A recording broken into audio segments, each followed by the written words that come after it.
Oi de novo, gente. Trouxe aqui mais um convidado muito especial para conversar um pouco com a gente sobre história e distopia. Júlio Bentivoglio é doutor pela USP em História Econômica, mestre em História pela Unesp. Que você tem desenvolvido um trabalho sobre história e distopia já tem alguns anos, né, Júlio? E orientado pesquisas nessa área, né? Isso, Alessandro. Antes de mais nada, obrigado pelo convite, tá, para essa conversa. Mais ou menos de 2014 para cá, eu tenho desenvolvido alguns estudos de distopia, relação entre história, literatura e distopia, com os meus alunos de iniciação científica e dois alunos de mestrado aqui na Universidade Federal do Espírito Santo. Bacana. E você bem falou sobre essa questão de história e literatura e como que essas duas coisas se relacionam, porque meio que é uma disputa, né? Traçar uma fronteira ou não entre essas duas áreas. Como que a história e a literatura se relacionam, ao menos assim, nos estudos das ciências humanas, nos estudos que você desenvolve? É, de um modo geral, a história e a literatura acabaram se tornando dois campos, né, Alessandro, separados nos domínios do conhecimento, né? A história, ao longo dos séculos XVI, XVII, XVIII, ela foi empreendendo um caminho ou um esforço de diferenciação dos demais gêneros ou textos literários, né? E no século XIX isso culminou com um ligeiro divórcio, digamos assim, né? A história, a literatura ou as belas letras ou os estudos literários, eles acabaram se apartando, não obstante muitos intelectuais, pensadores, filósofos, escritores continuassem escrevendo obras de caráter histórico, né? Mas a história se torna uma ciência, um campo científico, um curso superior do século XIX. E aí, de lá para cá, a gente viu um ligeiro, né? Para não dizer um sensível afastamento entre os dois campos. Muito embora, na sua fala, você deixou já pistas nessa direção, muito embora sejamos assim gêmeas quase siamesas a história e a literatura. A literatura, claro, um campo à parte que estuda os textos, a estética textual, relações entre conteúdo e forma, textos literários, não é? A literatura daria conta desse domínio vasto, né, de questões.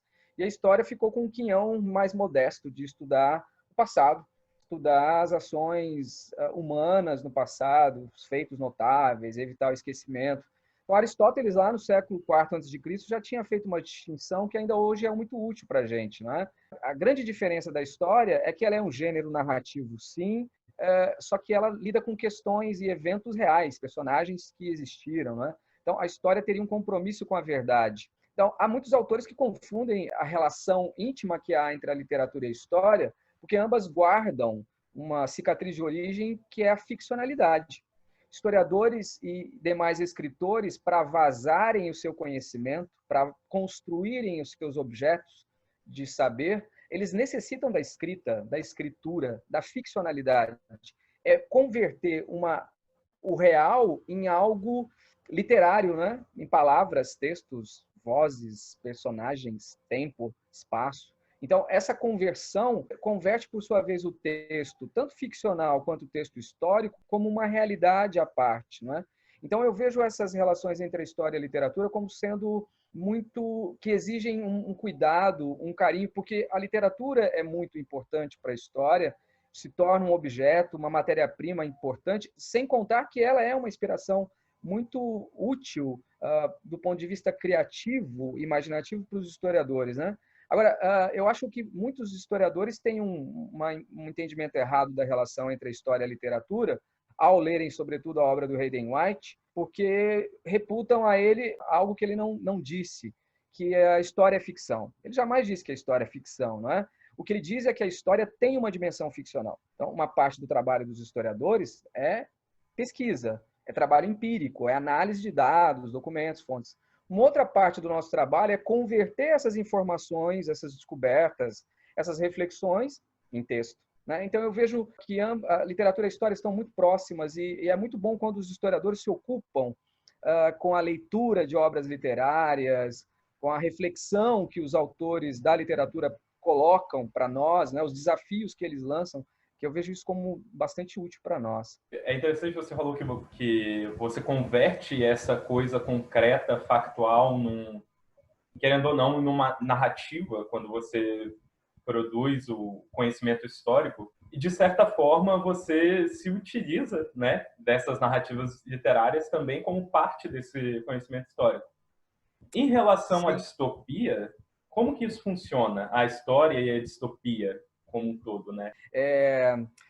Apesar dessa similaridade, apesar de trabalharmos com a mesma matéria-prima que é o texto, que é a produção ficcional, né? E aí uma ficção que não tem um compromisso com o real, que é a literária, muitas vezes tem um compromisso com o real, né? Em biografias, textos literários que, digamos assim, constroem narrativas históricas, não é? Então, há esse detalhe, né? Há esse detalhe importante. Agora, um ponto que eu talvez valeria a pena mencionar aqui é que enquanto a literatura se permite experiências criativas, construtivas, estéticas e formais inovadoras ao longo do século XX, XXI, é como se nós, historiadores, estivéssemos escrevendo história como se escrevíamos no século XIX e XX. Então, os nossos protocolos narrativos estão muito envelhecidos e a gente precisa mudar a comunicação com os leitores a partir de uma história nova.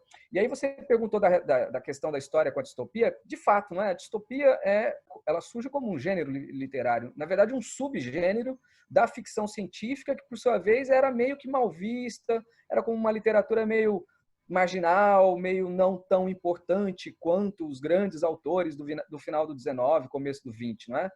Se você pegasse um Jules Verne e tentasse comparar com Flaubert, era uma heresia para os franceses fazer esse tipo de comparação, né? Ali na virada do 19 para o 20.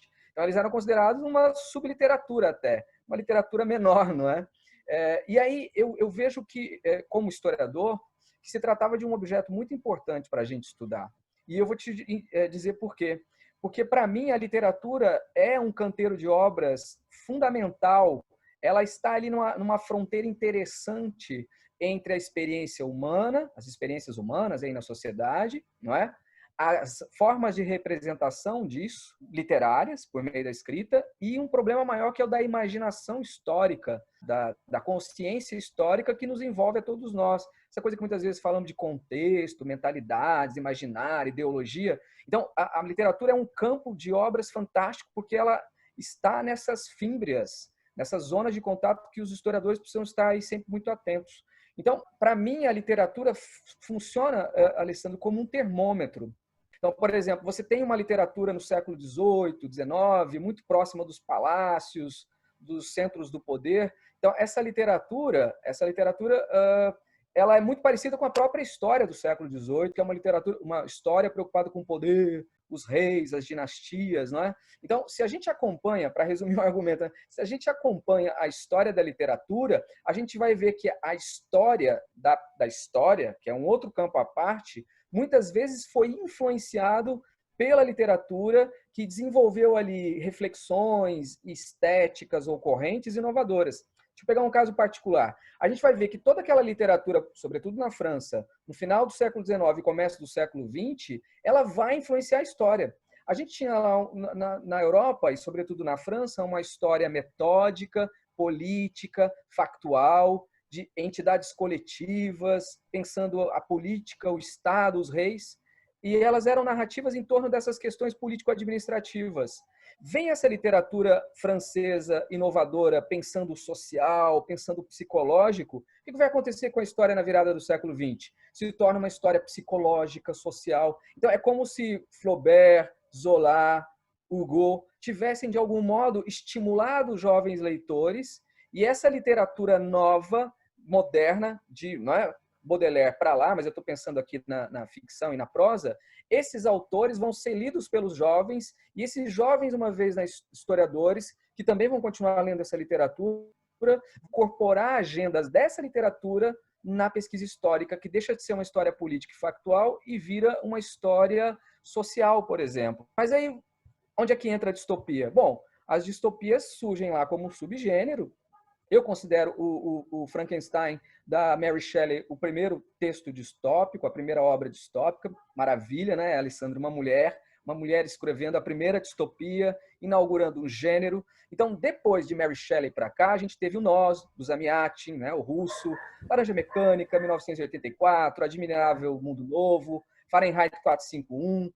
e mais recentemente um monte de outras distopias, né, como o Conto de Aia, Jogos Vorazes, para ficar na literatura e a gente não ir para o cinema, para os quadrinhos, né, que aí é um universo à parte. Pegando só a questão da literatura, o que eu percebi como historiador? Que nós estávamos vivenciando, já no final do século XIX, começo do século XX, um boom, um grande interesse, um grande nicho de leitores, de interesse social nas distopias. E isso me chamou a atenção. Por que distopias, não é? E aí, como historiador, eu tentei pensar a distopia a partir das nossas agendas, dos nossos debates, né? Então, eu queria entender a relação entre utopia e distopia, imaginando que as distopias seriam não exatamente um mau lugar, um lugar ruim, mas elas seriam um traço de uma imaginação social, se você quiser, de uma visão de mundo ou de um conjunto de mentalidades do nosso tempo que expressam o medo, a ansiedade, não é? Um certo fechamento do futuro, um temor diante do amanhã, como se nós vivêssemos uma realidade controlada, ameaçada, ou seja, pistas evidentes de que algumas transformações no plano social, material, do mundo contemporâneo, né, desde o final da Segunda Guerra Mundial, imprimiram nas sociedades e na gente, né, nos indivíduos, um medo às vezes e uma desconfiança da tecnologia, uma advertência em relação aos excessos do poder, dos regimes totalitários, não é? Dos genocídios que a gente teve na Segunda Guerra Mundial, genocídio na África, genocídio na Guerra da Sérvia, na Bósnia, não é? Então a gente tem uma série de ameaças e de eventos históricos que, na contramão das utopias de que o mundo ia melhorar, aperfeiçoar, progredir, que a tecnologia ia promover a inserção de todo mundo, o que se observou foi exatamente o contrário, que nem tudo estava garantido e que o futuro não era dourado. Então, o ceticismo tem crescido muito mais na nossa imaginação histórica do que o otimismo. Então, a era moderna, a modernidade, não é? E os romances modernos são muito otimistas, no plano mais geral, são sempre muito uma promessa de que vai ser melhor, de personagens ingênuos que se dão bem, superam. Então, ao fim e ao cabo, havia uma visão muito positiva do futuro, que é algo que talvez a gente não compartilhe muito, né, no presente. Então, para fechar, eu diria o seguinte, né, é como se na nossa época surgisse uma nova consciência histórica, uma nova visão de mundo por parte dos atores históricos. Então, há uma mudança na nossa consciência histórica que operou e alimentou essas imagens no nosso grande imaginário coletivo, né? Que é um imaginário muito contaminado pela distopia. Então, eu escrevi um livro sobre isso e eu falo que o imaginário utópico modernista continua, as utopias não morreram, mas um grande espaço desse imaginário tem sido preenchido por uma imaginação distópica, não é? O que a etimologia, por exemplo, das palavras nos dão, não é? Elas nos dão que a utopia é um não lugar, mas é um não lugar do sonho, da fantasia, bom, e as distopias seriam um mau lugar, um lugar ruim, não é?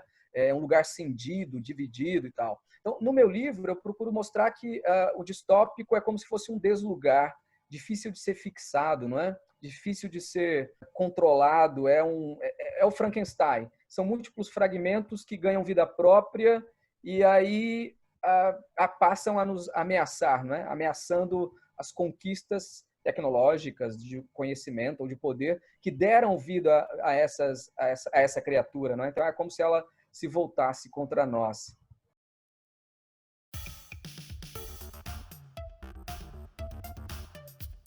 As criações distópicas, né, essas narrativas distópicas que existem no cinema, na literatura, nas artes, são raras aquelas em que dá tudo errado.